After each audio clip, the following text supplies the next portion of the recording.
All right, Hawaii emergency. The U.S. Navy has just poisoned thousands of people in Hawaii with deadly chemicals in their drinking water. And instead of acting to save lives, they're engaging in a massive cover-up. This ongoing disaster is the result of the Navy recklessly storing millions of gallons of fuel, literally 100 feet from Oahu's largest drinking water source. This story should be treated as the national scandal it is, but so far it's been largely absent across major media, maybe because the culprit is the beloved U.S. military. Before we get into it, watch the man who's been sounding the alarm for years, Hawaii Board of Water Supply Chief Engineer Ernest Lau, at a press conference on December 3rd, right after he was forced to shut down the island's essential aquifer. I think this is a foreshadowing of what could happen to the broader community if we don't do something about the storage of this fuel, over 180 million gallons of diesel and jet fuel, 100 feet above our drinking water aquifer. If we don't do something about eliminating that risk to the water resource. So I think it's time for action now. It is time.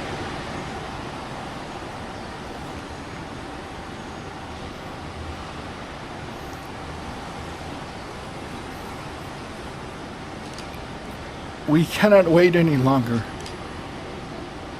The water resources is precious. It's irreplaceable. It's pure.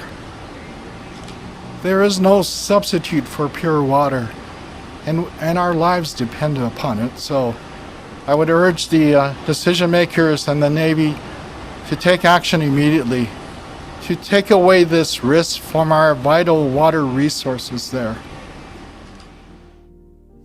You know, I can't even imagine what was going through Lau's head at that moment, knowing that despite how quickly this current leak is cleaned up, there are already untold amounts of people who could suffer and potentially die from the toxins they've already ingested.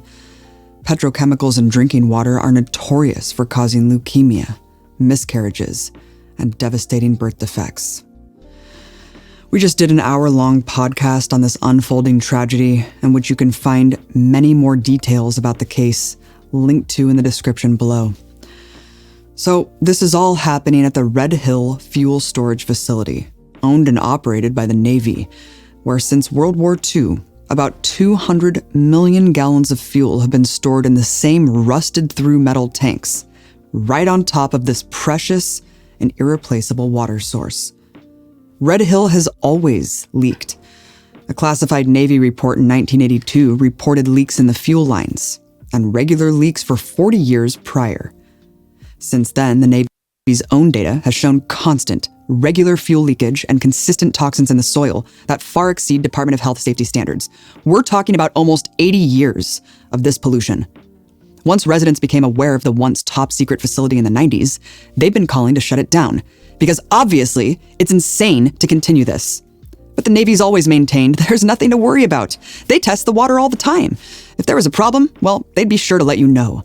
Here's a Navy captain in 2016 responding to all the concerns. Good morning to you, Captain. Good morning, Ron. Good to be here. Top two questions people are asking. Number one, is our drinking water safe? And number two, will it continue to be safe? Yes, Ron. So easy questions to answer. One, the drinking water is safe, and I know that because we test the drinking water exhaustively once every quarter, and we also have ground monitoring wells near Red Hill, which we test on a monthly basis. So we would know if there was any petroleum in the water, the drinking water is safe. Okay. It turns out that the Navy detected harmful petrochemicals in the drinking water at least 6 months ago.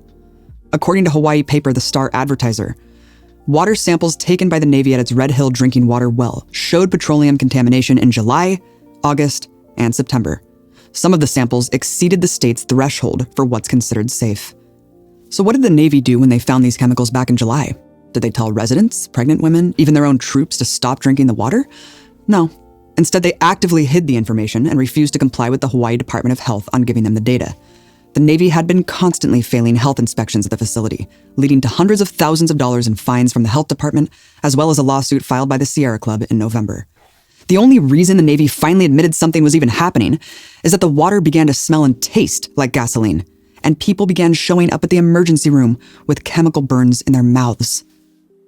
Today, my Amanda God. just texted me, and it's about 6 o'clock in the morning Hawaii time, Mr. Chairman, that she went to the Tripler emergency room last night because of a headache and irritation in her mouth and throat, and her doctor diagnosed her with chemical burns in her mouth. The Navy's response to all of this has been predictable. Cover their own asses by any means necessary. Watch this Navy spokesperson lie to the public. Well, what I would say to that is if you're pregnant, you're concerned, one, obviously drink water that you feel is safe. No evidence to suggest that there's any long-term effects, but It is completely false. How the fuck would you even know? Like, you don't test the water, and you expect that the water that's coming out of your faucet is at least okay to drink. How are you going to know that the water that you are drinking is safe unless it is so contaminated that you can taste that something is off? But how contaminated does the water have to be until there's a noticeable change in the taste or the smell or the actual color of the water that's coming out of the faucet? And how can you expect individuals to be able to discern when the water is no longer safe to drink? That there are no long-term side effects of pregnant women drinking these pollutants. Navy command cannot be trusted. Even head of the Hawaii Sierra Club chapter, Wayne Fucking military industrial complex thinks that they know what's best when it comes to what kind of democracy we should have in our foreign countries. They think that they are the experts in maintaining a semblance of rule and law and order through the way that foreign adversaries are governing their people. They're the experts, except when it comes to knowing how to deal with their own country's crumbling infrastructure due to contaminants caused by their military presence from their base, from their own goddamn base. Yo, do all Hawaiian women have... I don't know. Naka stated in November, "We have lost all trust in the local Navy command." And that was before we knew they'd been covering up poisonous water. We have no idea how many people have been impacted so far, how big this leak is, or how much more pollution is still making its way from Red Hill to the drinking water supply. What we do know is that Biden must declare a state of emergency to help this community, and that the Navy must finally do what Hawaiians have been demanding for decades: shut down Red Hill. It's not like they don't have the money to do what's urgently needed. Move the fuel tanks, relocate the residents, and pay for remediation cleanup and lifetime health care for all potential victims. Right now, the Navy is refusing to do any of that, and they're actually saying they need 5 months to fix the leak, and until 2045 to make it totally safe. No matter what happens with this current contamination, this same thing is guaranteed to happen again and again, as long as this totally pointless, decaying facility remains there. We know from the military's horrific legacy of water contamination, from Camp Lejeune to Coldwater Creek, that the standard response is to cover up their pollution as long as possible. And once people start dying and they can't hide it anymore, deny responsibility and health claims by the people they have poisoned. This has happened to so many communities in the US and around the world living near current and former US bases. We cannot let it happen again at Red Hill. As Lau said, water is life. Water is the most sacred substance on Earth that sustains all life. How can we trust a government that intentionally dumps its toxic waste into this precious resource? How can we believe an entity that has done nothing but lie and cover up its criminal actions, proving time and again it values money over human life? It's important to remember that Hawaii was just another colonial military outpost of the empire, which was denied statehood rights until 1959. Today, 22% of Oahu's land is occupied by the US military, with even more land remnants of former military installations. We can see that colonial relationship continue to play out in the Red Hill crisis. Hawaii's own Department of Health, Board of Water Supply, and elected officials are totally at the mercy of the local Navy command. If this is what the military leaders are doing to not only its own citizens, but its own service members, just imagine what it's doing to the people who live near US bases abroad, where the military isn't subject to any regulations or EPA oversight. How many more places are being poisoned? How many more Red Hills are there?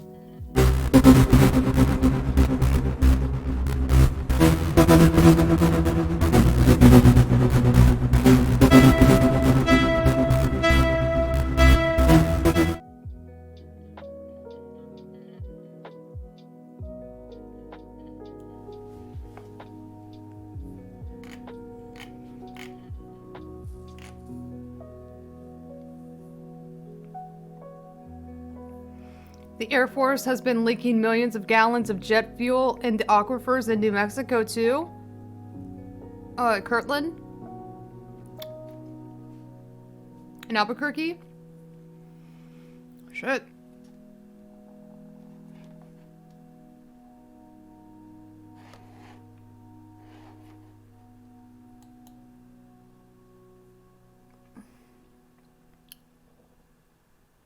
They dredged a protected coral reef to expand their base.